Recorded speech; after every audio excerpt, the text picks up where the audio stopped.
So I'm going to introduce myself, and then I'm going to let Heath introduce himself, and then we're going to kind of do just a little prayer meditation moment, and then we are going to jump in. We could not be more tickled that you're here. I am super excited to be teaching this class on touch, one of my first loves, and teaching with a friend and one of my teachers, Heath Reed. So there's just, for all different reasons, I am over the moon. I woke up just with such excitement for this today. So for those of you who don't know me, my name is Johnny Goodmanson. I began my career as a massage therapist and ran a private practice while teaching at the Arizona School of Massage Therapy, where I was a student of Heath.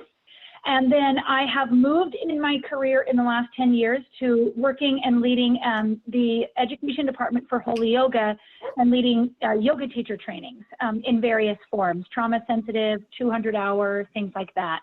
And so these, I've been starting to teach these workshops here and there, and naturally it just made the most sense to give Heath a call and collaborate with him. So I'll let Heath introduce himself. Thank you, Johnny. And I want to especially appreciate Johnny because this was her idea. So thank you for acting on your impulse to collaborate with me. She called me a few weeks ago and said, I've been wanting to create and collaborate with you on something. And I had this idea of staying in touch while physical distancing.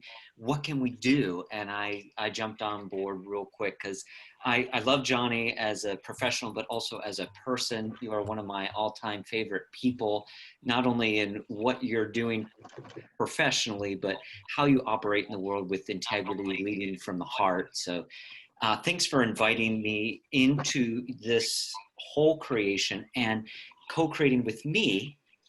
And I want to thank all of you here who will continue the collaboration because neither Johnny or I want to be the only person talking today. We really want to encourage, and you'll see when we actually have specific moments set up for you to participate and give us feedback. And so I want to appreciate all of us here today with our capacity to co-create something special that's never been done before. And I also want to acknowledge I'm counting at least 25 folks here. And a lot of us have either hands-on healing massage therapy experience or yoga experience. And there's literally hundreds of years of experience with healing happening in this one context together. So I'm excited to be here with that. Just a little background, I've been teaching massage therapy and yoga therapy for a little over 20 years. And even before that, I was a big advocate of healing in lots of different contexts. And before I entered bodywork, I was in psychology. I got my bachelor's in psychology and began to work as an expert, as a research assistant, to an expert witness who focused his profession in supporting survivors of abuse, specifically child abuse. So for more than 25 years, I've been really passionate, personally, but also professionally, about how can we create safe spaces for everybody, whether or not they're coming from an experience of abuse or not. I think all of us at least have some levels of stress or trauma.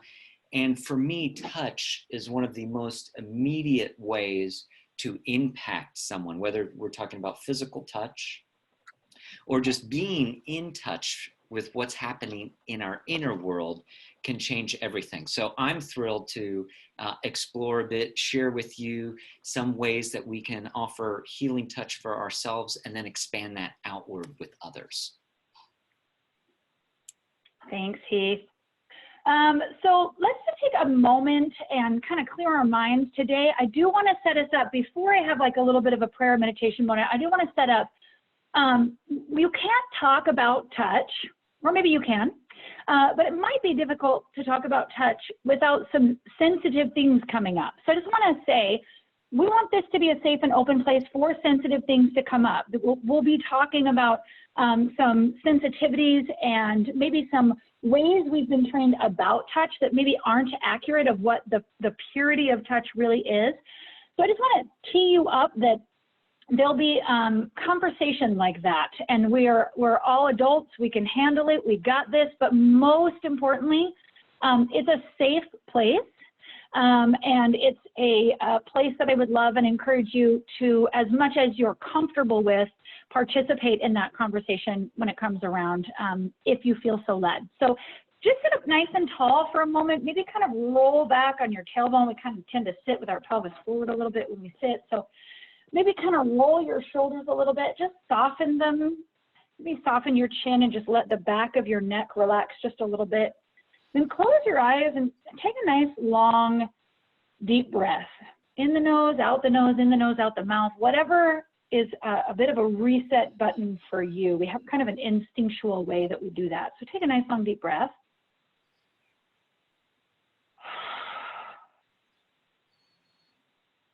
I'm just going to say a few breaths before we get started. As you take another nice, long, deep breath, just let your mind's eye kind of travel to your abdomen. Just notice if it's tense, stiffened up, maybe release that. Maybe you could soften your chin a little bit more, releasing the back of your neck.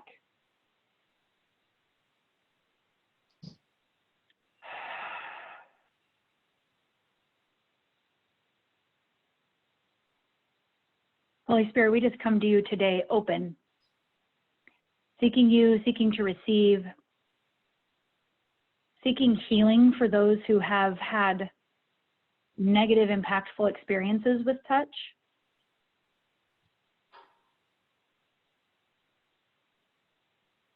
Seeking to draw near you.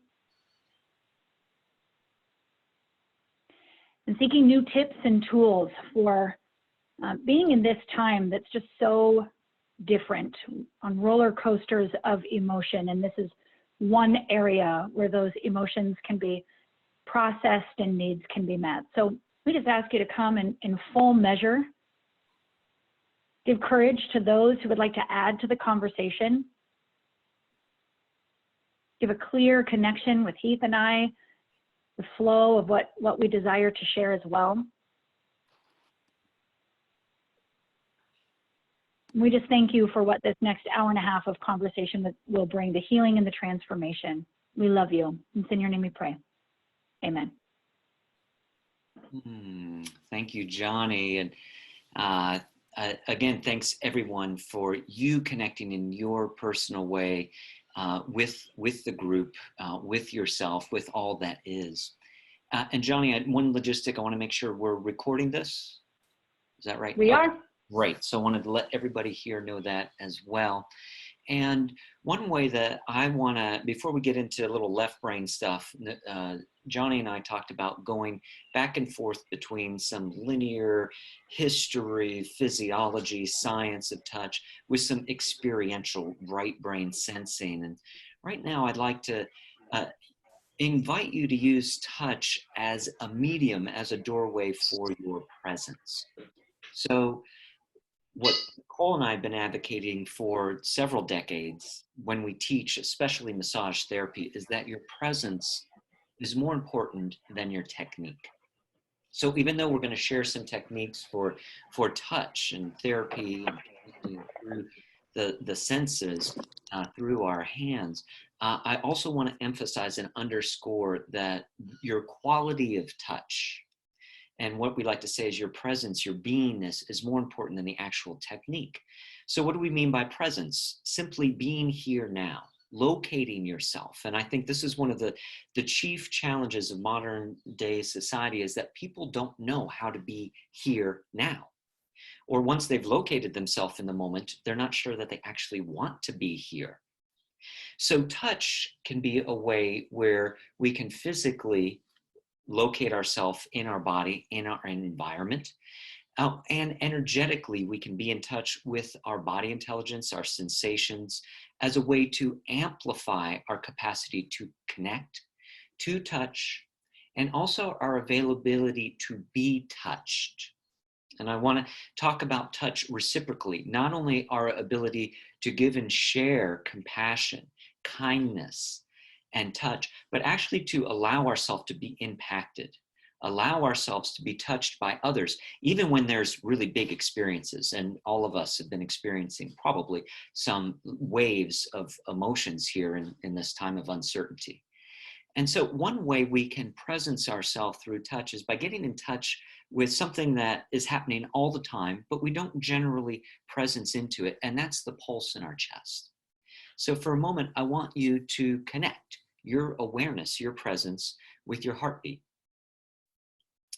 And so taking a few deep breaths, breathing into that 4-chamber palace of your atrium and your ventricles, left and right, 4 chambers in your heart, the front, the back, the tops, the sides.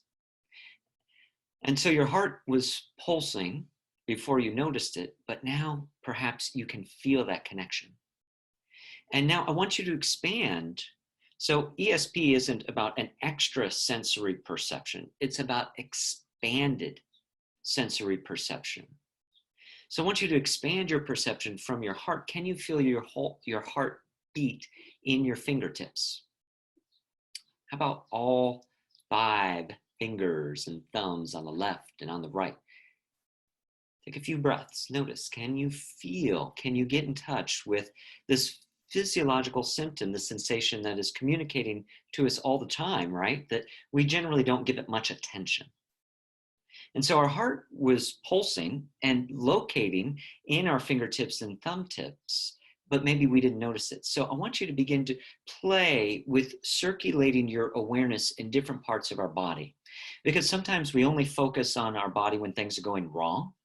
I want us to invite touch and presence to enjoy when things are going really, really well, or when things are just kind of neutral, and using our attention and our presence as a way to up-level and expand our sensory perception. So now, instead of just remotely energetically using our perception and awareness to be in touch with our heart, with our hands, take a moment to actually contact your chest, right over one hand over the other. And like you were greeting a dear old friend, I want you to check in, and you can do this silently or out loud, but as though you're seeing a dear friend you haven't seen for a while. You know, when you pick up the phone and maybe you haven't talked for weeks or years or decades, and then you're just like yesterday. Check in with your heart like a very dear friend, and eyes open or closed, and check in. Hello, heart. How are you today, heart? And let yourself be surprised, because sometimes we only allow ourselves to have certain responses. You know, when someone says, how are you doing? I'm fine, I'm good. You know, we don't even really consider the question. Hello, heart. Let yourself maybe be surprised, even if your heart is expressing something that generally you're not too excited or stoked about. Would you be willing to honor the current expression of your heart as you locate yourself in the supreme center of feeling? One more time. Hello, heart. How are you today, heart? And simply by acknowledging what is true, this helps us to get in touch with our reality, our integrity, what really helps inform our core values and beliefs. So one more time, check in and notice what your heart has to say. Hello, heart. How are you today, heart? And maybe even add the extra bonus feature of your smile. Smile into your heart. Now let's bring that same quality of attention to our hands. So let's begin to open up our senses in our hands by rubbing our hands together. Let's amplify our expanded sensory perception in and around us. We create a little heat. So when we move our body, we begin to send blood and oxygen into those areas, and we begin to connect our central nervous system with the periphery of our body. Now take one hand and very thoroughly rub all around the opposite thumb.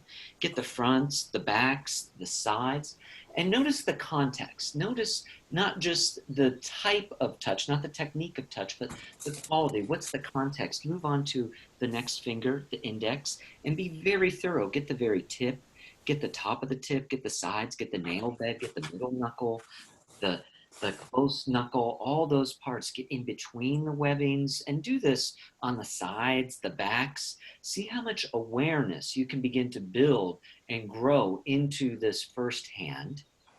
Notice your breath. Can your breath be calm? So as we allow our breathing to expand, even when we're doing more vigorous kind of motions, like opening up into our what's called our dermal papillae, isn't that a fun little word? That's the clinical term for our fingerprints. And our hands have some of the highest proportion of sensory neurons in our whole body. So let's wake up into the sides, the karate chop side, the front of our hands, the back of our hands. Massage right in the center. This is called laborer's palace, pericardium 8 in traditional Chinese medicine. So if you ever get a little sore, you could tap or rub or massage that area. Get the back of your wrists. It's like you're warming up, but you're also brushing off any dust, any debris, anything you don't need. Just clearing it off. It doesn't have to be, sometimes we move in certain directions, but this doesn't matter. Let actually the feedback mechanism of your pleasure inform how you're contacting yourself, and only touch yourself in a kind way, in a way that feels pleasing to you. Good. Get the back of your shoulders. And pause just for a moment. Don't worry, we'll get the other hand, but just notice a little left and right. Notice if you feel any more warmth, maybe a little more sensation. You could even look at your hands. Notice if there's a little different coloration. And now that other hand is like, when's my turn? So let's give ourselves the business. So waking up our brain can be as simple as contacting our body, but then we can add the bonus features of our attention. What is the quality of your attention? So when we touch, we always want to first make sure it feels safe. If we're not feeling safe, or others around us aren't feeling safe, then they're going to block, they're going to get guarded, they're going to defend against being touched, being impacted. So how can you touch yourself in a way that feels really friendly, that feels safe, and that also is fueled not just from a desire to be compassionate and caring, but also in a way that feels pleasing?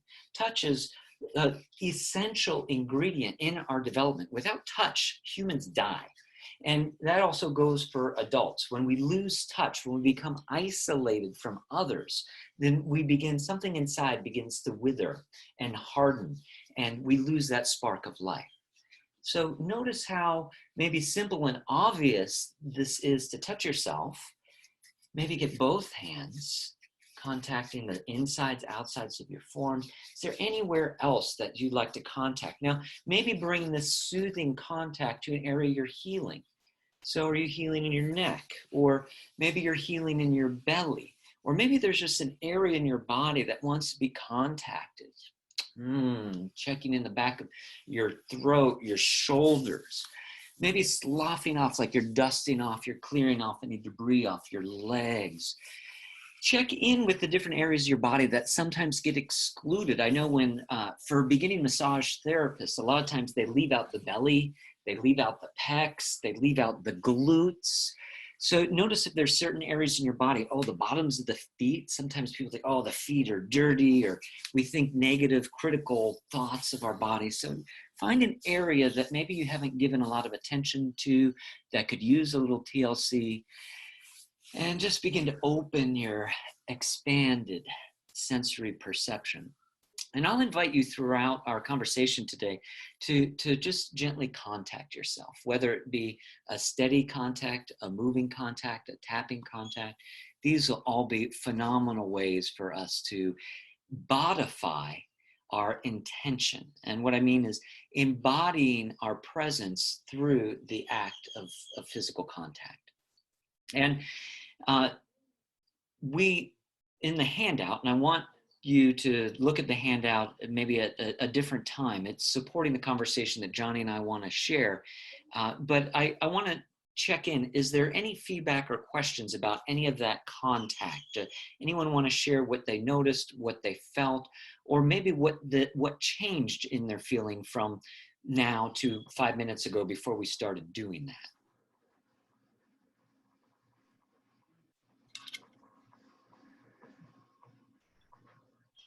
Cool, great. We're going to continue to open up now, moving from right to left hemisphere, as we consider what was happening in America in the late 1800s, early 1900s. There were children who weren't being able to be cared for by adults, so they'd go to the orphanage.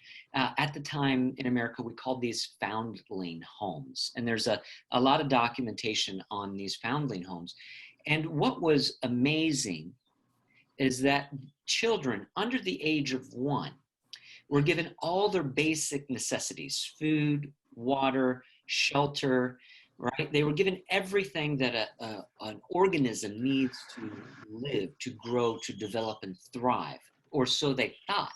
Because before the age of 1 year old, these little infants, these little orphan children in foundling homes, they died at a 100% mortality rate. The other kids in America, similar ages, weren't dying at anywhere near those rates. Of course, they were getting food, water, shelter, but they were getting something else, which is critical. They were getting picked up. They were being touched. They were being cared for. They were being cradled. And when doctors and nursing staff realized that was the missing ingredient, they began to implement a whole new program of picking up these children, especially around feeding time. And all of a sudden they began to flourish. The mortality rate balanced out with the rest of the country, and the children began to grow, to thrive, to continue to develop. But it is not just an option. I think a lot of us think massage, oh, it's a luxury item. Touch, especially if we add the word pleasurable touch, well, that's a dirty thing. We have all these different kind of ideas where maybe touch is a luxury, or it's for other people, or it's not for me, or I don't need it, or just for babies in this one example. But what we know from long-term studies is that touch helps optimize and enhance all the healing functions in everybody at all ages, whether it be circulatory, respiratory, immune system, neurological, and especially with growth, development, and feeling safe so that we can connect. So touch, it's not optional. It's not a luxury. It's not for others. It's essential. It's an essential nutrient in our healing. And I wonder if you want to share something about touch, Johnny. Well, I just love it because one of the things that came up for me a little bit as we were doing that exercise is, I don't want to, it's hard to think of another word for it other than, did anybody identify with me and they might have felt a little silly checking in with their heart? Did anybody identify with, really? Like, and I think that speaks to how we aren't taught that it's good or vital or needed for us to do that. We're taught to intellectualize through what we're thinking. But what we're thinking and what we're feeling are two very different things, right? And I don't know about you, but I get those confused often. And so that was just interesting to me. I thought, you know, it's funny, I journal, I meditate, I pray, I talk to my friends all the time about my feelings, but the habit to check in with me felt awkward, right? So I love that, and that's what I want to say with what Heath is explaining is that necessity is there just because I negate it, right? That necessity is there even if it's not one of my love languages, right? My daughter, I have a son whose love language is touch, and he's 6'5", and he'll come in and engulf me, and I love it with all my heart. And then my daughter, who's about 8, when she was about 8, excuse me, she's 16 now, she started to pull away, and her love language is not touch, and I had to honor that, and that was very, very difficult because it's not, it would have been a violation for me to force her to do that because I'm her mom, right? Though it's still a need in her life, and so it's been difficult for us to find that balance as she's gotten older. So that's just something that kind of occurred to me as you were finishing up. I love that you share that, because I think a lot of us elevate the mind as the most important part of our identity and relegate our heart, our feeling, as questionable, as inferior form of information, that intelligence surely is more valuable, as we're taught societally, than feelings. Why feelings, for a long time, all hurricanes were named after women because women were so emotional, and thereby emotions were so destructive right? And so we have this long-term, generation-long bias against emotions, against expressing what's on our heart, and actually overriding or discounting. But what I want to point to with someone who I think is pretty bright, Albert Einstein, he said our imagination is more important than knowledge. That most modern discoveries are the result of insight and imagination rather than analysis and deductive reasoning.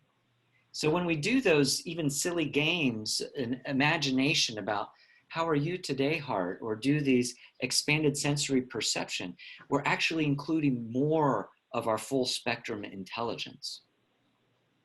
And I saw you wanted to share something too, Johnny. I'd love to hear from Sorry. Not sorry, but so yeah, one thing too with thinking that feelings are bad is, so I kind of hold a pastoral role in my full-time job at Holy Yoga, and I think at times Christianity has inadvertently taught there is the good self and there is the bad self, right? There's the you that's connected with God, and there's the flesh that's bad. And I think that, depending on the school of spirituality that you come from, true actual Christianity teaches that we are good, right? That God created us and he said, you're good. Like, you're very good. I really love this creation that I created, right? And when you're in union with me and connected to me, you're new, and you're new every day, right? And so I think that has also crept into, there's this bad you, and negative feelings are connected to that bad you and are to be pushed away and not experienced, right? So I think that a lot of our training has come in with that as well. Yeah, I think societally, but if we, lift up the cover on all world religions, you'll see that they are rooted in love and inclusion, right? Mm-hmm. The least of these. You take the beggars, you take the prostitute, the tax collector, in some cases murderers, and you say you are all included in the human family. And it's the same thing. If you look at the word heal, it comes from the Greek halen, which means to make whole. When we're looking at touch or any realm of healing, and also yoga, for those of you with yoga background, it also speaks to yoking or uniting. Yoga and healing are exemplars at inclusion, including not just our thoughts, but also our heart, our feelings. Not just our ideas and strategies of the mind, but also what is our physicality have to offer and share in terms of wisdom, in terms of support, and in terms of requests. Oftentimes, I think we relegate our heart and our body as kind of second-class citizens, right? I'll sleep when I'm dead. I've heard the expression, right? We ignore our body's constant requests for rest or for hydration or high-quality foods, and we're like, I ain't got time for that. And yet we spend most of our, at least academic years, honing our mind, which is important, but sometimes we lose sight of those other apertures of our human potential through our body intelligence and our emotional wisdom. Can I say something? Would it be all right? Please, love to hear from you. Thank you. So I have PTSD, and then as a result, I have chronic widespread pain. So I always think about how those two things kind of throw off my whole self-awareness and ability to trust myself. Yes. So even as we're like checking in, I was just thinking about how I've been so tired the last few days, and my husband's like, what do you think it has to do with just like living in this perpetual state of trauma right now, having to be on high alert and protect yourself? And I was like, it could be that, it could be the refined sugar I had yesterday or that glass of wine last night. Like I have such a hard time knowing, but even when I'm looking at what steps to take for self-care, I have a hard time picking the activities that really are going to serve me and what I need. I think, I need to do that yoga practice because I really need to build strength in my body. And then I crashed for like 4 days afterwards because it was too intense. Mm-hmm. And so there's this like lack of trusting and this disconnect Mm-hmm. in what my own need is. Am I bringing, I mean, are my words coming together? Are you connecting with what Totally I'm saying? understand. Yeah, Stephanie, absolutely. And Yeah. I really want to thank you for being courageous enough to put your heart on your sleeve, because it's interesting, a little etymology. I love where words come from and tracing the roots of words. Heart comes from Latin cora, which also is the root of courage. And anytime we express our heart, it's both one of the most vulnerable and courageous acts we can take. And I think sometimes it's diminished again as another kind of context, but thank you for being willing to share that, because likely you're not the only one on the call with experience of PTSD. I'm, part of that catalog of population as well. What we know about PTSD is that, and whether you've had trauma or not, we tend, if we don't resolve it, we tend to have issues in our tissues, so to speak. If we don't clear the debris from our past, it does show up. Just because we don't pay attention to something, or we ignore a feeling, or we try to suppress a memory, doesn't mean that it just goes away. Oftentimes it comes up, but it comes up later and in a twisted sideways way, projected at someone else who has nothing to do with the thing.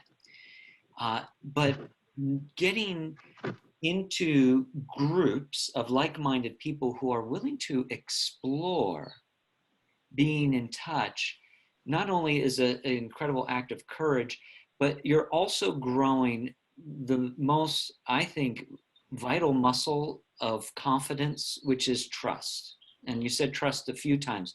And I think we have this myth in our culture that you should, after a certain amount of time in a relationship, you should automatically trust that person, right? We've been dating for months or years, so why don't you trust me? Or for ourselves, I've been focusing on healing for all these years. Maybe I've been doing therapy or all kinds of things, and yet I don't quite trust myself. And then we get impatient and we heap criticism or blame that why aren't I where mentally I think I should be? And so Yeah.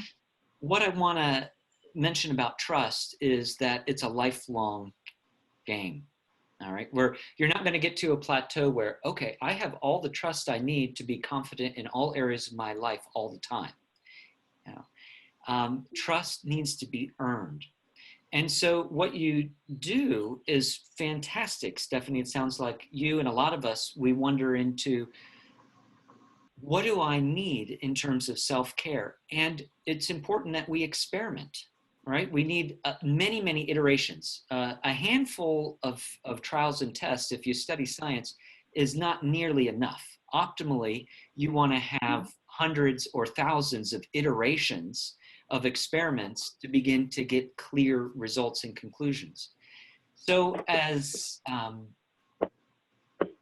so trust, again, you are on the right path in terms of getting curious. What are the self-care things that might help enhance me? And then use your life as a living laboratory to be like, oh, that was too much. I need a little less, or maybe a little more, and checking in, maybe not at the very beginning, oh, I'm going to go through this hour-long yoga class or whatever it is you have set up for yourself, but maybe get a little timer so that it checks in every 2 minutes or 5 minutes. There's a little chime, and you check in with your heart. How are we doing with this practice? Do we want to continue? That's good. Continuing to check in, because sometimes we get the single-minded expectation that, well, if I commit to something, well, damn it, I'm going to do it hell or high water, even if it means raking myself through the hot coal. And in my experience, healing doesn't have to hurt. The no pain, no gain is systemic. It's, I think, one of those other myths that we assume is true. But I think, and truly, pain can be a great motivator for us to change our habits. And healing doesn't have to hurt. Healing can be fun. Healing can be friendly. Healing doesn't need to be serious. So picking and choosing what works in your self-care is going to be the result of several hundreds or thousands or millions of little mini experiments. And then what I recommend is doing your practice and appreciating yourself for your practice. And when your practice isn't working for you, give yourself the get out of jail free card that you have the option. If it doesn't feel right in the moment, step out. Yeah. So I think sometimes we hold ourselves up to these unrealistic expectations that I should be whole, complete, and resourceful, because in my mind, I know that's where I want to go, but I'm not there yet.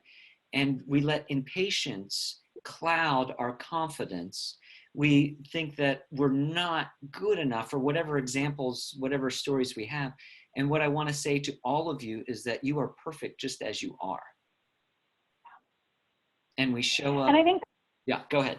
oh, I was going to say, I think that's a perfect segue, because I would love to follow your example, Stephanie, and open it up to a conversation about experiences we've had previously with touch. Because I think sometimes we might minimize previous experiences we've had with touch and not realize their role in our preferences. And one of the things, I'm super excited to have this conversation, because the two other creators of the touch program that we run through Holy Yoga are both on the call right now. So way back, I don't even know way back whenever Win was, Hope, who was on the call, and Heath and I collaborated and we created that course for Holy Yoga Touch. So some of you maybe have pondered this question with me, and the question is, can you separate? I use the word divorce in that class only because it brings to mind a context of separation immediately in our minds and how we've been trained to think about it. Are you able to divorce sexuality from sensuality? Because I think in our culture, just for a moment, let me give you 60 seconds of silence. And what do you think of when I say sensuality?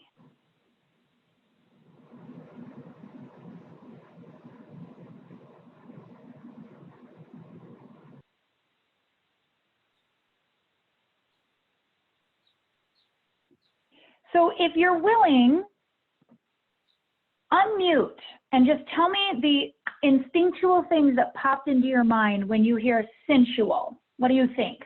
I think intent to arouse. To arouse, okay. I think awakening your own senses.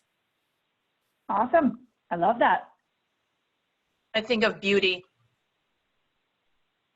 Love that. Sensationalism. Mm-hmm.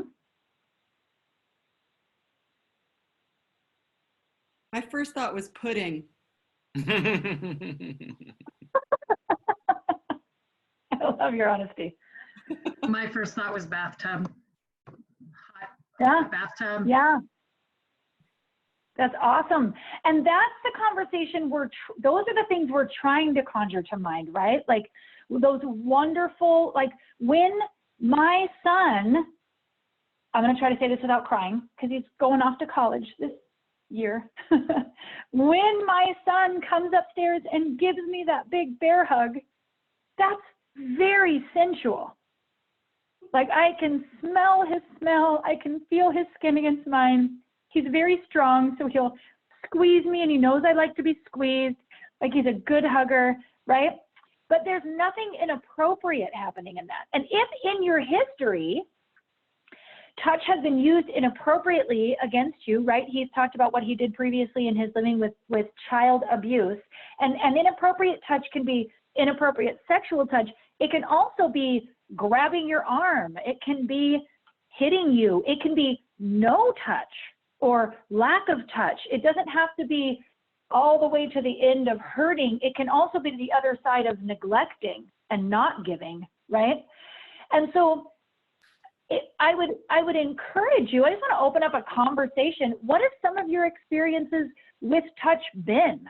Would anybody be willing to share? What has been your experience with touch? One thing that I'll add too, and this is I love hearing all of this because it's also kind of an area of wonder and curiosity and exploration for me. That, you know, for me, I had a lot of medical interventions as a newborn.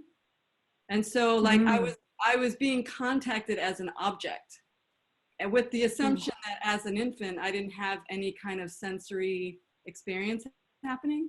So that quality of contact that is like impersonal.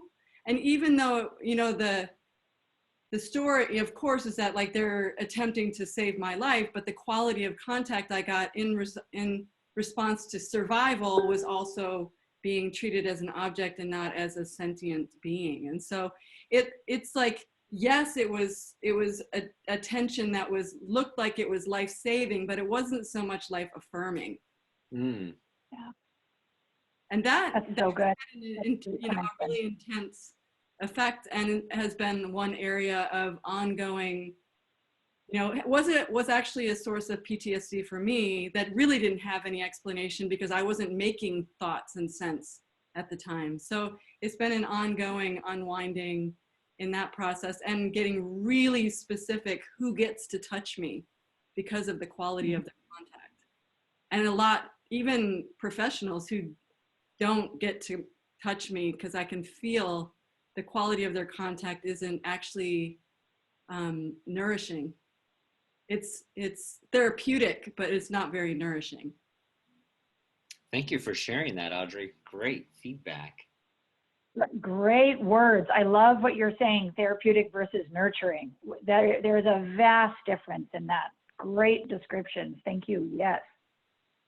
That was awesome. I would like to add my experience coming from a really huge family, not only physically huge, because I have 5 brothers, all of whom are 6'5" and around big football players, but also many aunts and uncles and huge family. And when I was a kid, I remember my parents often telling us, okay, well, we're leaving, go say goodbye, go give grandma a hug, go give Uncle Tommy a hug, go give whomever. And so my physical hugs or interactions were almost obligatory. And so now when, and it wasn't anything that was harmful in any way, but I find that as an adult, I love touch, but I'm specifically intentional about it. I touch people all the time if they're willing, and I can feel that they're willing. But the pressure and the quality of that touch and my intention, I think, comes out when I do hug people, or if I do lay my hands on their shoulders, or, you know, any specific touch. It's so intentional to me because it wasn't as a kid, it was a requirement. So it's just different. I love how you've redefined the context around touch intentionally. Yeah, a lot of us, you know, we don't focus. There's not a class in, you know, elementary school, high school on safe touch. There's, you know, lots of stories about good, bad touch, but we don't talk about safe touch. We don't talk about touch with integrity. It's like there's a lot of no stuff. But so it's important to open up conversations that can help assert where the safe yes touches are available. Yeah. Did anybody else like to share? I'll share one quick thing relative to what she was just saying. I love this. And Jill, I think is your name. I have Heath may have heard this story before, but I have a little buddy. She's now not so little, she's 9, but when she was like 2, her parents were so cool about teaching her that she could choose who got to touch her or not, even if it was her grandparents or me. Like, I helped birth her, but it didn't make any difference. It's like, you know, she'd walk around, kind of strut around and say like, boss of body, and she got to choose completely like who contacted her, how long she got contacted, when she didn't. Like, so it was from the very beginning. I just feel so happy when I hear this. Like, I think of a little girl growing up knowing that, you know, cool. I learned it the hard way. And so I love what you're saying, because I think that, you know, it looks like it's through love, but it also has some kind of, you know, strange underlying obligation to it rather than a deep choicefulness. Mhm. Mhm. Yeah, we even make people do that in society, don't we? Like what Jill just did. Like when someone walks up to you and they go, "Hi," there's an expectation there. I either have to disappoint them or hug them. Those are my choices if I don't want to hug them, right? And giving them a big high five. Have you seen that famous, well, it's maybe not so famous, but Jerry Seinfeld was on the red carpet one time, and Kesha walks up to him and goes, "Oh my gosh, you're Jerry Seinfeld. Can I give you a hug?" And he went, "No." And he didn't know she wasn't a crazed fan or whatever. And she went, "Oh, come on." And he went, No, that's okay." And everybody they were so hard on him about that, right? But how empowering. Like, you come out of nowhere, like, and want to embrace me and do this thing that makes me feel vulnerable. I don't want to, right? But he got so much flack for it, right? For just standing up and going, "Yeah, I don't want to hug you, strange person," right? So there's expectation when we push our arms out to somebody, and nobody means anything by it, right? It's just training. Mm-hmm. Very cool. Thank you, everybody, for sharing. I'm going to recommend we stand up and do just a little contact, a little movement as a way to refresh our systems. We've been sitting almost for an hour, lots of us. So I'm going to invite you to stand on up. I'm going to move my camera. Hopefully you can get my full body in the frame. And if you can't see me, please holler and let me know. But how's that look, Johnny? Can you pretty much see me head to toe? Yes, you can. Pretty much. Okay. This is from Qigong. Nicole and I have been practicing, studying Qigong for a couple decades, and this is one way to both connect our presence with our breath, with our movement, with our contact. So this is just a general full body self-care move. If you only remember one thing today, this would be one of my favorite go-tos for you. And it's called Yin massage. So we're going to start by inhaling our hands into a prayer up overhead. Inhale, and then bring that prayer behind your neck. And like you were scooping off any stress, tension off the back of your neck and shoulders, pull it forward. And now lift your chin up, and like your little kitty cat paw the front of your throat. And remember the context. What kind of presence? How are you touching yourself, contacting yourself? And then you're going to create a reverse prayer at your heart. So pinky fingers toward your heart and thumbs away from you, and trace down from your sternum, carve underneath your ribs, and then bring your hands to your lower back. And gently massage out the back of your kidneys, your adrenal glands, your low back with some soothing, calming touch. And then you're going to begin to lean forward. So let your sit bones stretch back first, and then bend your knees. Trace the back of your legs, the hamstrings. Trace the back of your calves, the sides of your legs, all the way to the front of your toes. And then trace up the inside of your legs. And anytime you want to kind of pat a little extra, you can give yourself a little extra contact. Bring your hands through the hips, the groins, hands to opposite shoulders. And now brush off the back of your hands, almost to your wrists. And then do what we call lotus palm. You're going to rotate your wrists a few times in front of your head, bring it back over your head, and let's repeat that. Now we got a little sense of it. Scoop the back of your neck. Oh, doesn't that feel good? Contacting yourself. Get that little kitty cat. You could even purr here, a little extra bonus feature. Reverse prayer through the sternum. Getting all these beautiful neurolymphatic points in around our chests and our belly. Calming, soothing out. We're helping soothe out our meridian channels. Tracing out the back of your seat, stretch your sit bones back, drop your belly to your legs. Let there be a bend in your knee. You never want to have straight legs and a rounded back. And then trace up the inside of your legs, through your hips. Not yet. Reverse your hands through your opposite shoulders as you come all the way up. brush off your hands. And how about we take that yin massage one more time? And then inhale, rotate your hands and wrists around your head. Exhale, scoop out the back of your neck. And then drag any tension, stress. You can even move your jaw, open and close your mouth. Scooping down the center of your chest bone, underneath your ribs, liver, spleen, left and right. Trace down your back body. Massage, soothe the low back. And last time, hinge forward. Trace out the back of your hamstrings. Maybe spend a little extra time rubbing, patting, alternate or simultaneous the back of your hamstrings, the sides of your IT band, your back of your calves and knee, your soleus and what's called peroneal muscles, all the way to the top of your foot. If your foot's a little warm, maybe warm it up a little, give it a little heat. Get your little doggies a little warmed up.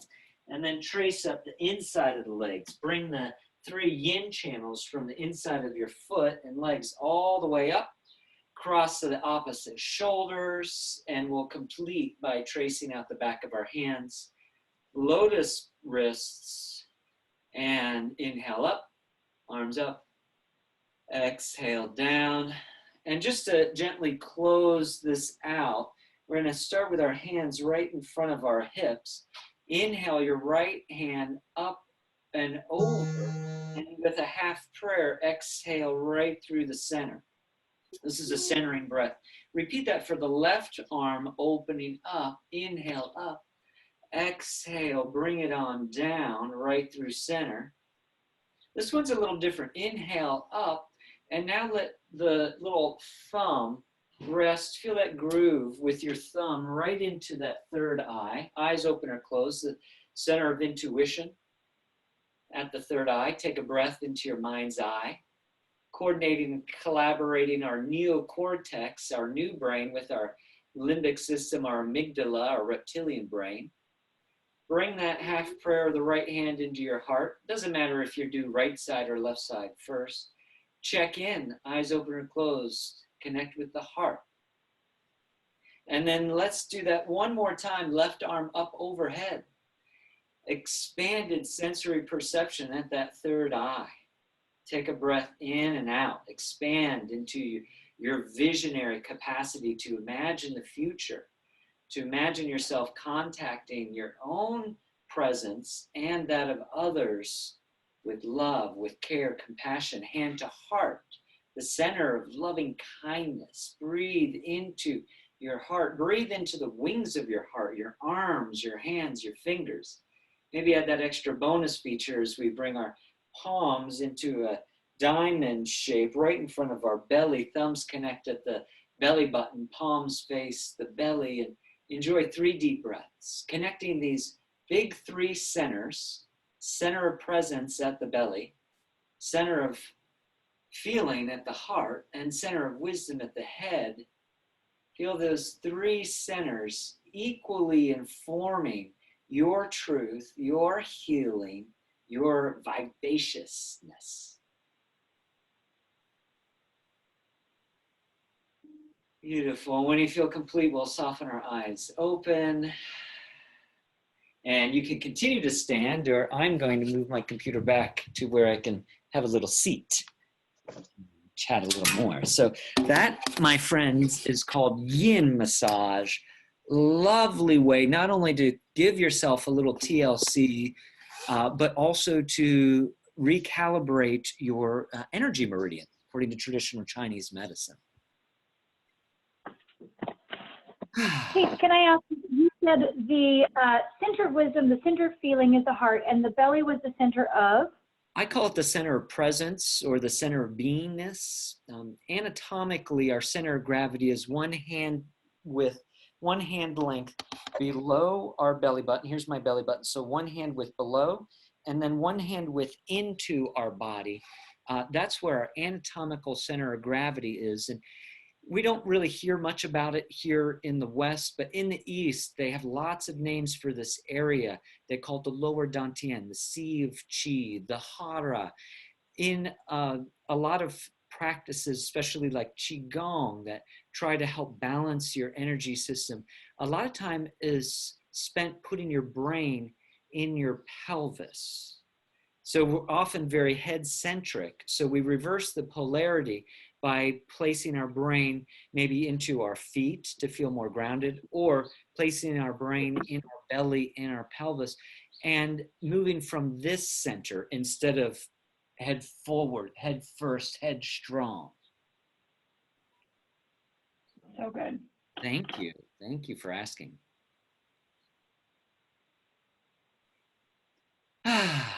So touch. So this is hardwired. I mentioned earlier those studies.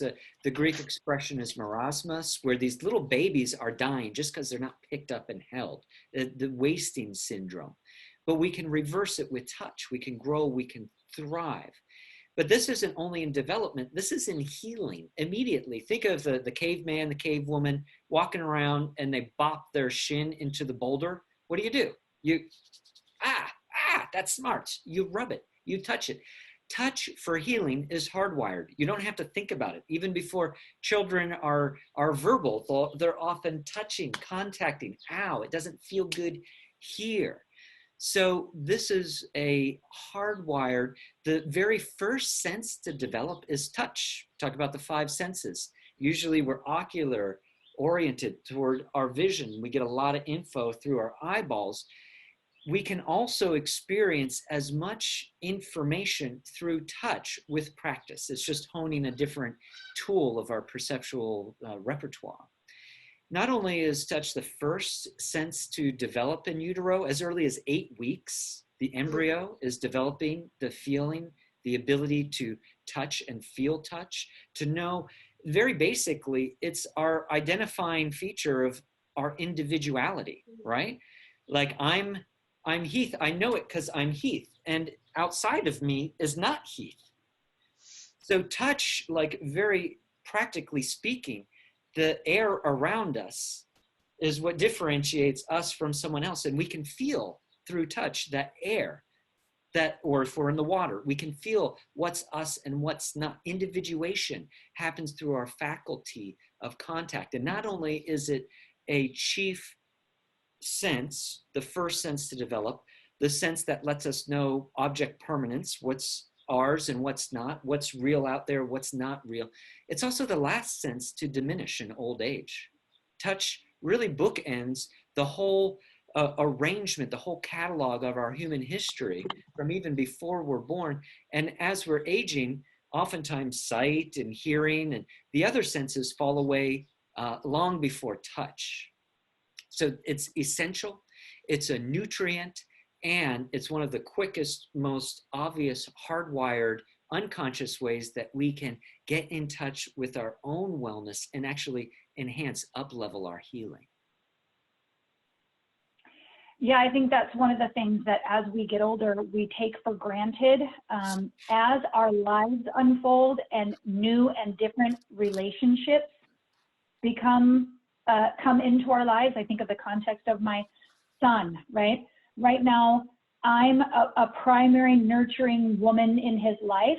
As he grows and moves forward and gets a girlfriend, or if he ever has a significant relationship, that will change and his needs will unfold and change. And that's always happening throughout our lives. They're always adjusting. It's always something that's changing. And I think sometimes we tend to, we might want everything to be permanent. Anyone? Like, I just want everything to be permanent, and I want everything to be. Is that so much? Is that so much to ask? Just everything be perfect. Can I just not have changes and global pandemics and things that take away my normal and my routine? Is that so much? And so we love that. And so I think presencing, one of the things that he said, coming in contact with right now with what is, helps us to address those changes and those needs and those changing needs. And there's going to be time when there's more, and there's going to be time when there's less. And as you move with the changing seasons of your life, that begins to become something that's apparent. Sometimes, again, depending on our previous experience, right, a lot of the decision making that we go through, the processes of decision making, when we're not mindful, I want to make that clarification. When we're not mindful, when we're not present, a lot of our decision making is based on history and expectation, right? And so as we kind of, if you're kind of following along in your notes, we're looking about this with our personal relationships on the second half of the second page. And it's not uncommon in our relationships for us to pull back from touch because of our previous history. It's a different person, right? But if I was harmed by a male, it might be difficult for me. So for me in my life, I was harmed by a female. So I have not had trouble connecting to male energy and male connection and male love. I have a hard time trusting females. I had a hard time trusting females in my life, right? And so as I go through my life and heal and allow the change to come through and allow my needs to change and accept myself where I am and understand, that can begin to happen. And that is healing. So has anybody ever read the book, The Body Keeps the Score by Bessel van der Kolk? So it's kind of a tough read. Kind of found it a tough read as someone who myself has also experienced PTSD. He's a doctor, and so he writes in very raw form. But he talks about the need for experiencing safe and healthy touch is considered before one can be considered having kind of moved on or processed a traumatic experience. So for instance, if someone has experienced physical abuse and they're moving through the process of healing in their lives, they would be considered maybe released from therapy or released from maybe working through that specific event when they can experience touch again in a safe way. Now, that doesn't mean the experience is completely gone out of their person, right? Our body remembers. I can't tell you how many times as a massage therapist, I would go to touch an area of a person's body and they would just start to cry, right? Because their body remembered the experience, whether they consciously in their memory were pulling that experience up or unconsciously, their body remembered when I touched that area and they allowed some emotions to come up around it. But we have to experience that in a healthy way when we move on. And touch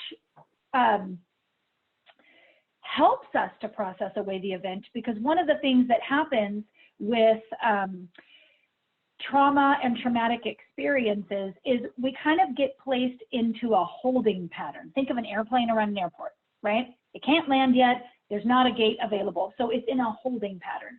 Another way I like to put it in our trauma training program in Holy Yoga is, have you ever had like that section of a song in your mind? Just a section. And you just, right? What actually helps is if you pull up that song and finish it.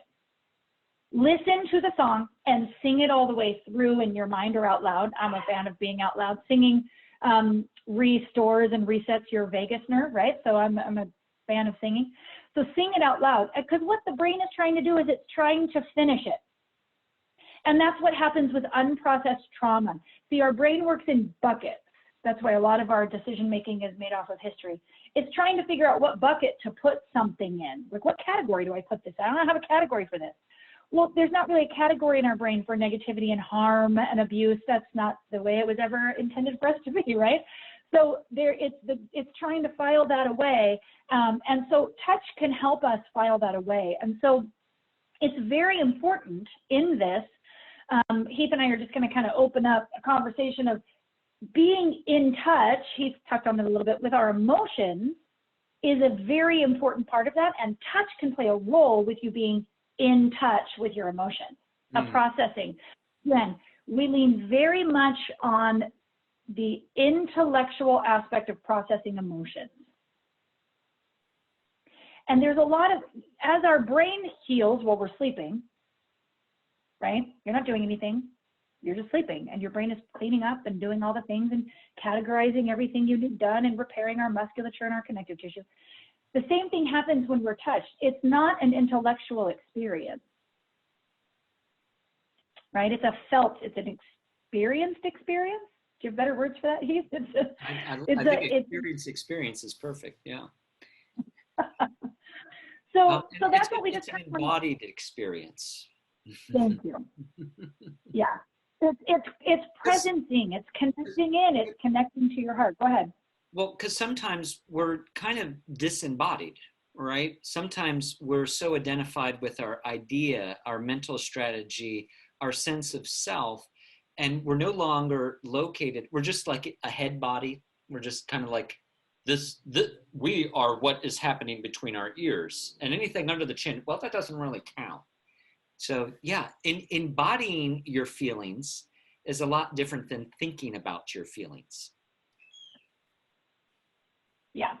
And so that's this idea of connecting in. And when we are connected in with our feelings, when we're not trying to, or when we're not walking around in a disconnected manner, we are able to receive touch in a more safe and restorative manner. So if you look at the top of page 3 in your notes, it says the bridge to healthy touch is a healthy connection with our emotions. And this conversation we want to open up just a little bit is this idea that when we open up our emotions and we no longer start to see them as negative or bad, ones I'm trying not to feel and ones I'm trying to push away, and then these good ones over here like excitement and joy and things like that, we begin to stop kind of resisting what is, if that makes sense. Heath one time put it to me, and it just made so much sense, like a cell wall. You remember old school, high school biology, right? You have the cell wall and the lysosomes and not peroxisomes that we always compared to them to peroxide in anatomy, but the mitochondria that make the energy. You had all these little organelles, and the wall of the cell, it's permeable. Things can go in and things can go out. And that example is such a great understanding of the safety of connecting with our emotions and others' emotions, because we're not accepting the situation, we're accepting the feeling we're experiencing. And when we stop resisting and start accepting, it really is kind of a fast track to connection and processing of that emotion. I don't know if you want to say anything to that, Heath. Well, I want to first put a little chat. I'm responding to. Yeah, I saw somebody else asked my question. Yes. So I just I'm not the only one. No problem. Thank you. Just put a link so that you can see the notes that Johnny Perfect. is referencing. So I just want to add to what you're saying. I don't know that it's any different, but feelings are flow. And if we're experiencing a feeling, even one of the so-called negative, the big bad, I call the big bad wolf, fear, sadness, anger. If we're having a feeling, we're experiencing a feeling in a healthy way, it comes up, it comes through, and it lets go. But I think a lot of us imagine that, well, if I were to actually let sadness in, if I were to really experience my anger or my fear, why this emotion would just crush me, would devastate me, and I'd never be able to pull myself out. But what I've seen over the years, not only doing body work as a healing modality, but coaching one-on-one and with small and large groups, is that the reverse is true. When we avoid feelings and we say, I ain't got time for that, or it's no big deal, or we should on ourselves. I saw someone in the chat room talk about don't should on yourself. I shouldn't be having this feeling. I shouldn't feel this way. When we disqualify or minimize our feelings, we think that we can somehow negate them or put them on the back burner for later attention, but they don't go away.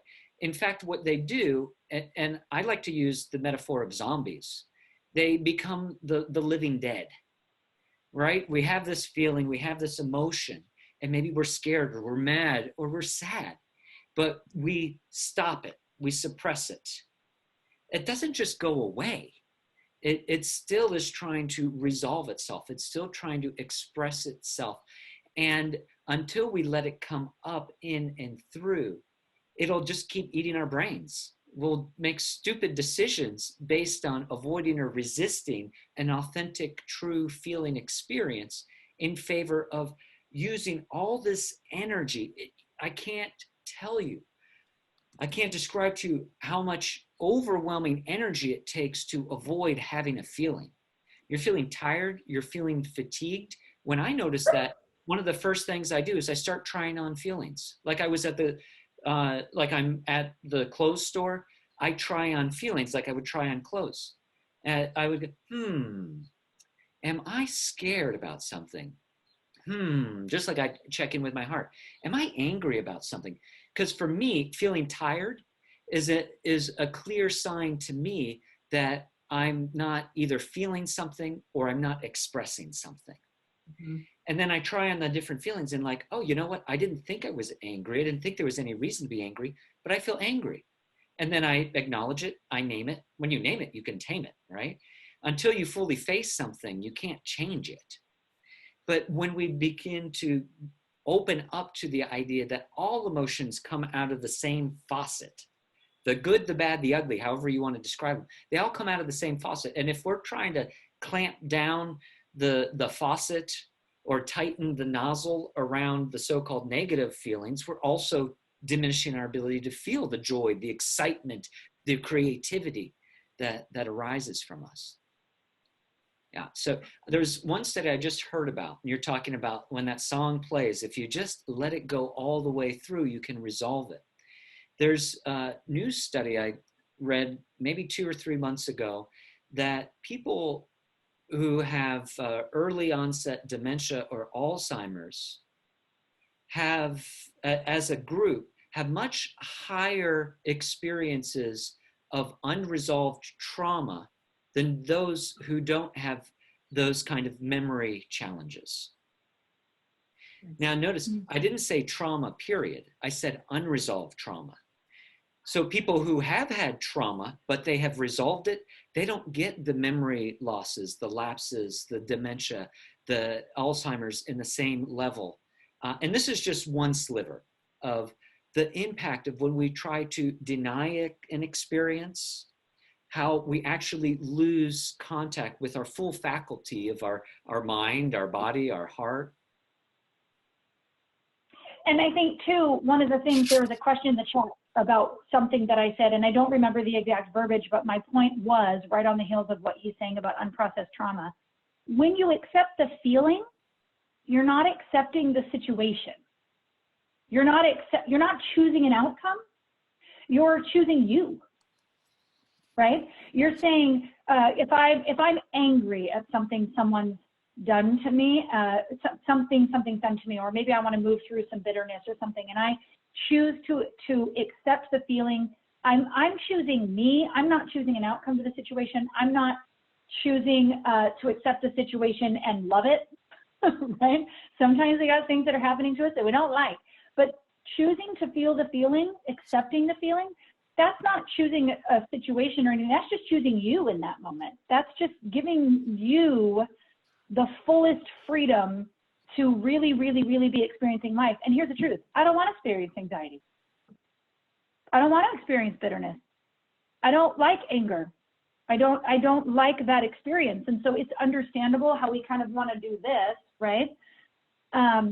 Though I think that's kind of the point I was making is I on the heels of what he's saying, we're afraid to face it and accept it and things like that. But it's not accepting a situation, it's choosing you in that moment and choosing to allow you the freedom to experience fully what's going on. And then when you can experience fully what's going on, it becomes a teacher, right? That thing that keeps coming up, right? When you can look at it and you can, there's that instinct sometimes when someone says something and you're like, I can't believe she said that. It becomes a teacher when you go, ooh, why did that make me so mad? Whoa, that struck a chord. Why did that strike a chord in me? Even if the person who said it was being a jerk, there's something in there. Let it teach you. Let it guide you. And in that way, what if we received anxiety instead of, right? I mean, if we had done it, I had done a workshop a couple weeks ago, and I said, I'm sorry to disappoint you if you've come for a list of 10 ways to not experience anxiety, because I'm going to encourage you in this to embrace it. Can understand if you want to hang up at this point, right? Because we want to just make it go away. But what if we embrace the grief? What if we held the fear? What if we held the anger? Because it's you. It's you, Hope. It's you, Nicole. It's you, Audrey. That's part of who you are. And so in that moment, you get to choose yourself and then learn and grow, all the things that come from learning, right? Growing and maturing and becoming humble and becoming, you know, I look at what Heath and Nicole have done with their lives and their desire to live on mission to express loving kindness to everyone, right? That comes out of looking at and doing those hard things in life, right? The ability to do that with others, I mean. Johnny, I have one thing to add. I do energy work and counseling and coaching with people, and one simple phrase that I always go back to is you have to feel it to free it. And it's so simple, but it's so hard. So I think like what Heath said at the beginning is like creating a safe space for people to be and to be fully present with themselves so they can feel it, whatever it is, because everybody's it is something else. But you have to come face to face with it and feel it to be able to free it. And it just really went with what you were saying, Johnny, is, you know, that's why we live in this sad, depressed, stuck, blah, blah, blah, blah, blah, because we don't want to feel it. We would rather take a pill. We'd rather drink a beer, have a glass of wine, do drugs, you know, tune out to something else rather than coming face to face with what it is we want to feel, because we do have to feel it to heal it. I just want to add it. Well, and that comes full circle with what he said about courage. It's immensely courageous. Like when I see someone who is just owning who they are, I'm so drawn to them because I know how far and how much they've likely fought for that. So there's just this part of my soul that goes, oh, I like you. You're doing you. And that can be very difficult in a world where you're told to be all these other things.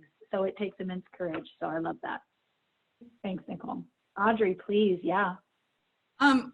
Having experienced some stuff really early on, one of the things that I felt scared about is that, like, wow, I've got a lot of unexpressed stuff from very early on. And one of my mentors, which is so helpful to me, said it's impossible to feel all the things that you haven't felt. And then what he followed up with, so like there's some stuff that's, you know, old enough that it's like I can't get current with everything. What I can do is love myself for how angry I feel. Or love myself for how— That's a revolutionary. I just want to take a moment to pause, Audrey, because that's a revolutionary statement. Could you say that again? Yeah, well, one, I'll just preface it with like, love is larger than any of it. And to me, loving is not like loving that way. It's like making space for being in the same room as, breathing with, like, because at the beginning I can't, but am I willing to love myself for how angry I feel, or love myself for how much anger I've stuffed, or whatever that is. And love creates a container and a channel that is larger than any of that energy. And it may be that some of the feeling experiences comes through that, but it makes a much larger space so that I'm not trying to go back to particular experiences and catch myself up.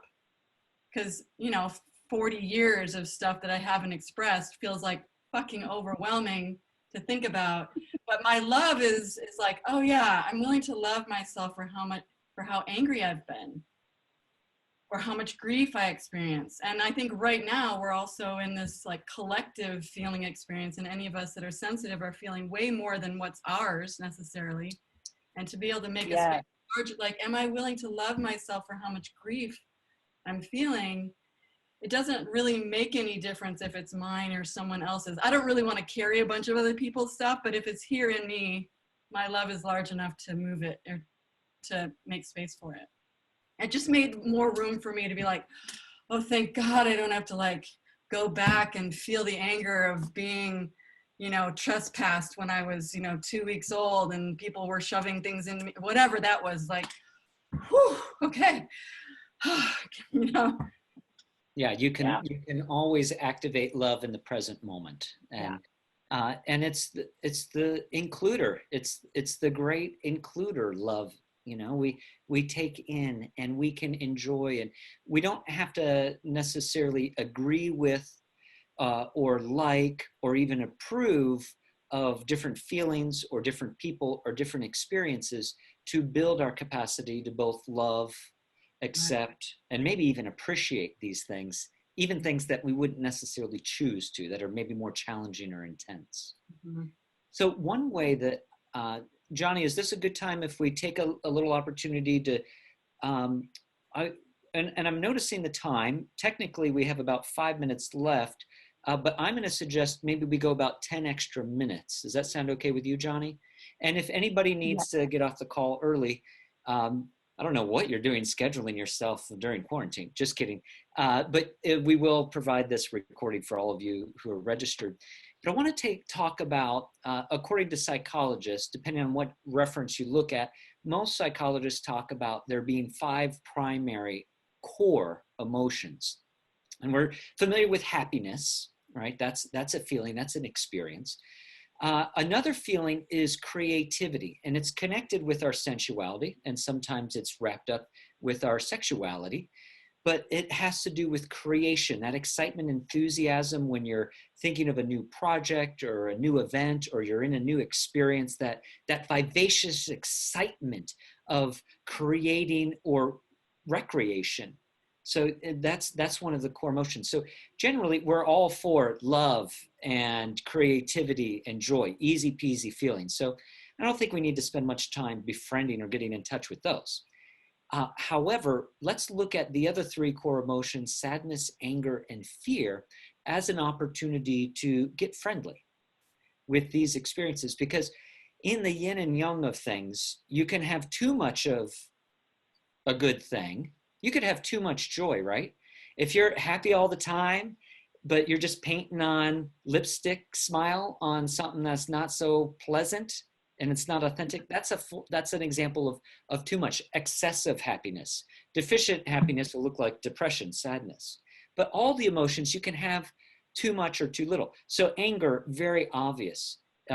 When you're rage, when you're violent, when you do acts perpetuated against others or yourself in mean, violent ways, that's excessive anger. We're all, there's a whole classification of action movies that showcase that version. But you could also have deficient anger, right? Not speaking up for yourself, or stuffing down, or getting irritated and say, "Oh, it's fine." That's suppressed anger. Somewhere in the middle, there is healthy anger. There is a such thing, everybody, as healthy anger, healthy fear, healthy sadness. And it's when you're able to recognize, I'm having this experience, and allowing it to come up, in, through, and out. So there's also parts in our body where emotions will get stuck. One of my first teachers said, in energy work, said, unexpressed emotions crystallize into matter. And they will oftentimes show up in the same places for the same energy currents. So anger, for example, anger starts right behind your heart. Think of like between your shoulder blades. Anger begins like someone stabbed you in the heart. We get angry. And then after some time, we might get our cackles. We might raise our cackles like an upset cat on this territory. And so our shoulders may get tight. We have tension, especially in the back of our neck. Anger travels from behind our heart up the back of our shoulders and neck, and can wrap around like a vice and lock our jaw. So if you're having TMJ-like symptoms, tension headaches, one good thing about identifying where emotions show up is that if there's certain symptoms that come up, you can check in, I wonder if I am feeling angry, and get curious and wonder about it. So let's contact those areas. So touch the back of your neck or touch your jaw, and try any of these different strategies that we've been practicing, or touch behind your heart. And you could do some gentle brushing. You could do some massaging. You could move those areas. You could stretch those areas. I also want to invite the harmonizing or healing sound for anger, which is shh, an SH sound. So feel free, maybe grab your shoulders and just shh, bring tension, anger. If you do tend to have tension headaches come up, ask yourself what was happening about 4 hours earlier. And notice if maybe you actually had a trespass, someone did something that kind of rattled you, but you didn't speak up. That's oftentimes what happens with tension headaches, is there was anger that was suppressed about 4 hours earlier. So opening, moving, touching, contacting in loving, kind ways, the back of the shoulders, the neck, the jaw, can help us clear anger, especially adding that shh. Now, sadness. This is another one that often gets trapped in and around not the back of our heart, but the front of our heart. So right here in the crease of your shoulder, some of us know this as the anterior deltoid, and there's a little depression, a little divot right in front of what's called the coracoid process, or lung 1. You can tap those areas. You could use one hand, you could lift up the arm, you could relax it. Don't worry too much about being specific. And I'm tapping right underneath my collarbone, inside the shoulder crease, but below the collarbone. You could tap alternating. Some of you have the ability, same side. You could circle, you could soothe. So sadness often gets stuck in the lungs, the front of the chest. We kind of hollow out like we got punched in the gut. Sometimes we concave and we collapse in through our lungs. Remember that cat pawing? Sadness can also get stuck in the front of our throat. So think of someone trying to hold back tears and their bottom lip starts to quiver. So you can also stretch the bottom lip with your tongue. Give some nice soothing contact. A harmonizing sound for healing with sadness is shh. Oh, excuse me, not a shush, that's anger, is like air coming out of a tire. And you can bring that all across your chest, all across the front of your throat. I wonder how I could be friendly experiencing and expressing sadness. Great thing about wonder is you don't need to know how to do it. You don't even need to believe it's possible. And then let's talk about fear. So I'm going to stand up for this because this is right around our solar plexus. This is right around. So our kidneys live halfway above and below our lowest ribs. And sitting atop our kidneys are our adrenal glands that get really active when we're feeling stressed or scared. So fear is often like a belt, goes around the back and belly. So if we're experiencing a lot of fear, maybe contact your belly. So it might show up, so anger might show up as tension headaches, tight jaw, tight shoulders. Sadness might show up as breathing difficulties, getting things stuck in the throat, swallowing, these kinds of things. Fear might show up like irritable bowel. So start at your lower right if you are circling, go up to your solar plexus and down the left. That is the direction of what's called peristalsis. Our elimination organ of the large intestine moves in this direction. Or maybe remember when we were brushing our kidneys. So if we're not feeling really backed up or support, no one's got our back, we feel like we're stabbed in the back, can create some challenges with feeling support. So by contacting these areas, or maybe create some pelvic circles. Again, something we don't generally do in public, but is super important that we move all the different parts of our body so that we have access to them, right? A lot of folks who don't move or exercise don't have access to all of their body. Maybe they can't walk as well. If you're circling one way, circle the other. I call this the peanut butter jar. Imagine you're in a big, ginormous peanut butter, or maybe you like cashew nut, you pick it, almond nut butter, and you're scraping the edges clear. There's only a little bit of peanut butter left. Scrape all the edges clear with your hips, your glutes. Feel how nice it feels to open up into your sacroiliac joint. You could keep circling. You could just rest your palms on your belly. The harmonizing sound for fear is a breathy shoo, It's like a chew sound with a SH in front of it. Shoo. I wonder how I could be friendly, feeling and expressing my fear. Shoo. Maybe one more breath. Contacting yourself, getting comfortable, getting friendly with your body, especially areas of your body that maybe you don't generally contact or generally have a positive relationship with. Thank you for exploring those three main centers of the so-called negative emotions, but they all have the potential. Energy, emotions are simply energy and information. If we don't allow ourselves to experience the info, we don't allow ourselves to move the energy. So this is where this idea that Johnny was talking about, what we resist persists, but what we open up to when we're feeling, we're in flow. If you're not in flow, check with one of those centers. Is there a certain feeling that I haven't acknowledged? Something just came up, Heath, that I'd love to hear your thoughts on. Like the difference between an emotion, the information, what you were just saying, emotions are informational, right, teachers, and the feeling, the connection of the emotion and the sensation in my body. I'd love to hear your thoughts on an emotion versus a feeling. I don't get to, I don't delineate them very much. I do delineate like the 5 core emotions, as we just expressed. What I love about emotions is that they're always moving, right? So built into the word, how great is English that we have motion? Because sometimes we think if we start feeling, we're going to get trapped in the emotion. What I've noticed, even the deepest sorrow and pain and expression of those generally is like a 10, 15-minute good cry. It doesn't mean the experience will be totally resolved, but it generally doesn't go on and on perpetually ad infinitum. So it continually moves. Feelings, I think, are a little broader, and they include our sensations. They include some of the physical characteristics that we are connecting with. Is my breath shallower? Are my shoulders tightening? They're a little less, I think they're more broad, but I think you can also use those terms interchangeably at times. Yeah, thank you.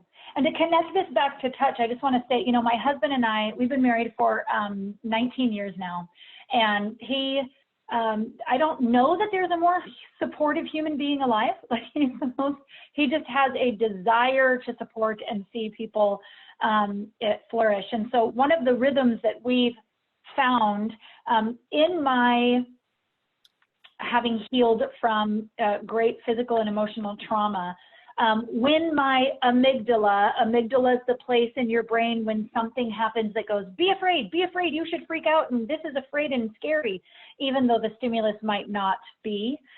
When he sees me doing that, he has learned, because he is a thinker, he's a researcher, he does not like me to ask him information and expect an answer really quick until he goes and compares and researches.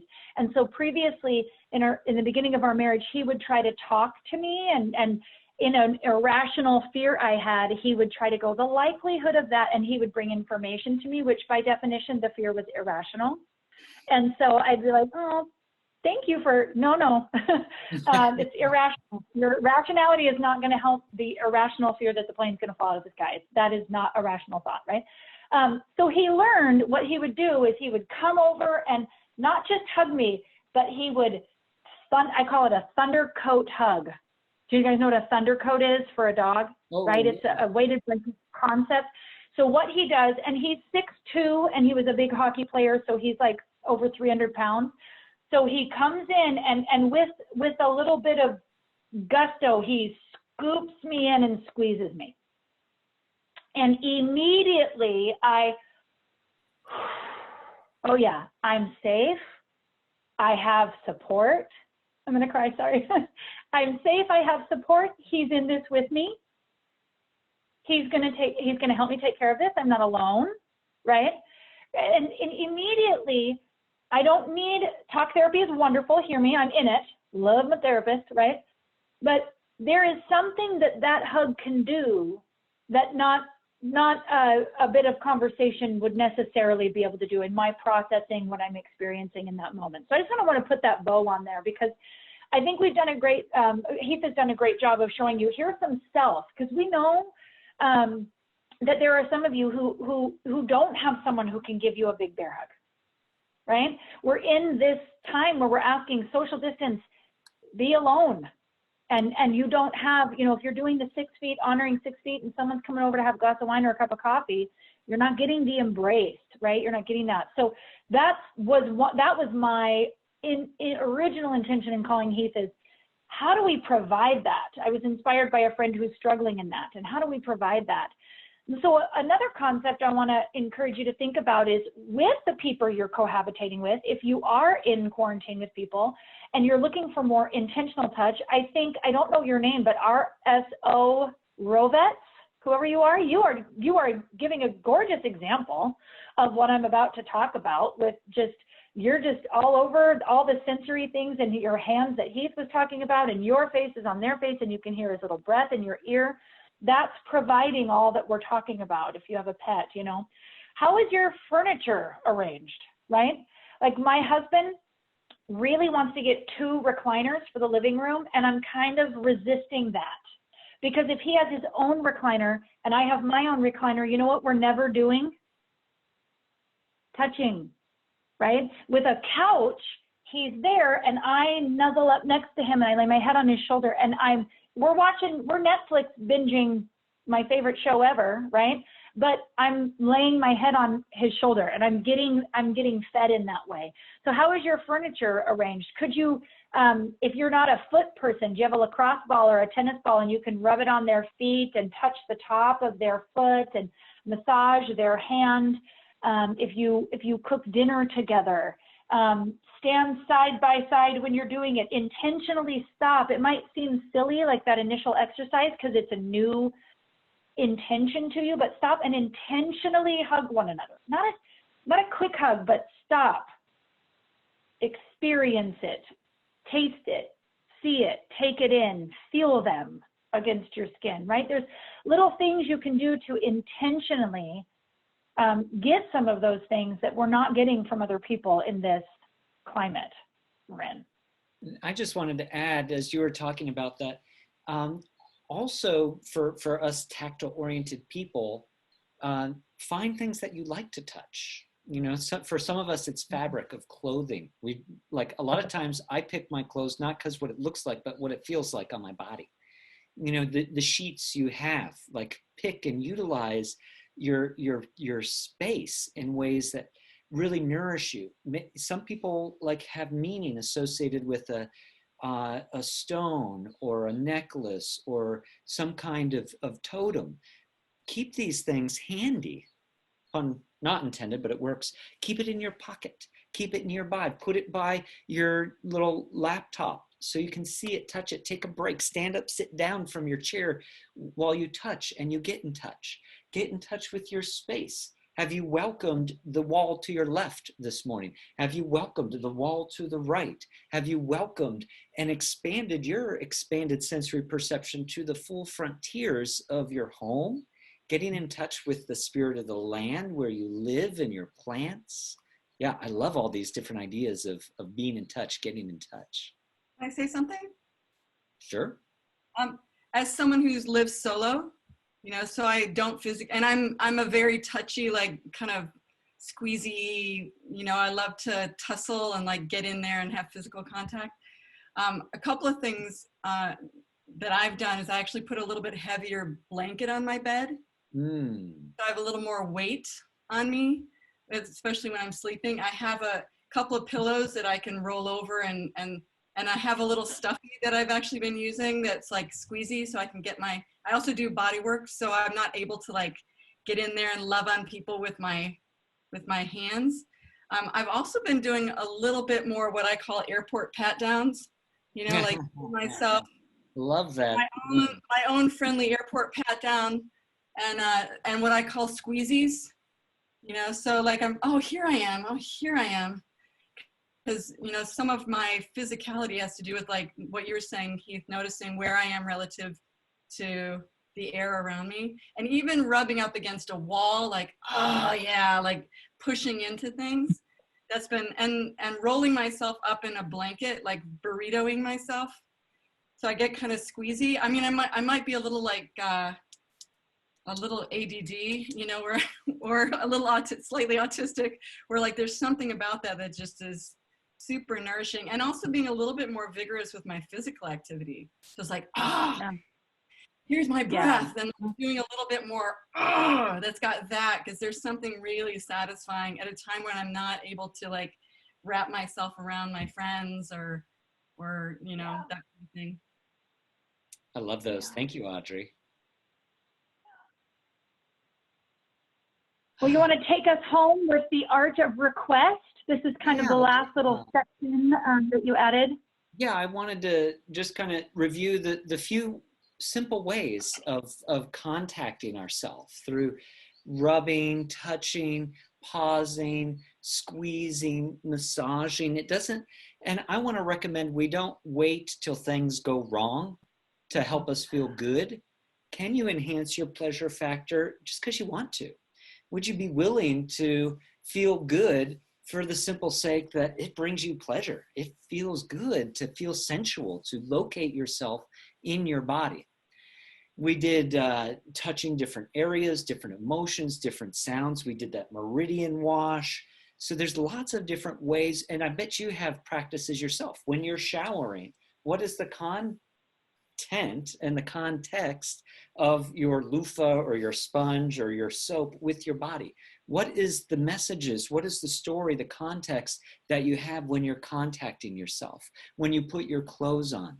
So if you can imagine one or more ways where you could sprinkle your life with a little more conscious touch, mindful, safe touch that would elevate your experience of positivity, of aliveness, of healing in general, feeling connected, maybe start considering how you might introduce those into your day. Maybe for me, when I make a new commitment, I'll write it down and put it in my calendar with a repeat notice. So it goes off daily or maybe like hourly. If I'm sitting down a lot, I'll be like, remember to stand up and sit down. Get little Post-it notes. Remind yourself, getting little things that remind yourself to contact, to get curious, to feel. And be sure that if you're offering with someone else, that you check in for their availability. All right. Some people aren't going to be available to be touched. Some of you mentioned that. And checking in, maybe you already have an agreement figured out, but check in. Do you mind if I massage your feet for a few minutes? I doubt you're going to have a lot of naysayers. But also, would you be willing to ask for the touch that you would like to receive? Doesn't have to be massage. Would you hold my feet for a couple minutes while I lay on the couch with you watching this show? So maybe check in with yourself. Is there some kind of specific support via touch that you would like to receive? And would you be willing to ask for that if you have someone in your house that you can ask? And being open to it. I think we've lost the art of the requests in that we often see requests as demands or commands, and we want to invite you to see requests as invitations to connect, to collaborate, to create something new. Now, just because you make a request doesn't mean you're going to get what you want. So again, requests are optional, but you're much more likely to get what you want if you ask for it verbally than if you don't make the request at all. So as we're winding down and wrapping up tonight, or this afternoon, am I ready for tonight? I want you to, would you be willing to choose a certain kind of contact that would be really nourishing to you? Check in. What would that be? And if you're willing to commit to it, when will you do it by? So pick one thing that you would like to receive in terms of nourishment from touch, either touching yourself, contacting, breathing, making sounds, patting, rubbing, or something you'd like to share with someone else. You pick, totally optional if you do it or not. And when will you do it by? Give yourself a little date to do by date. That's what I wanted to share as we begin to wrap up.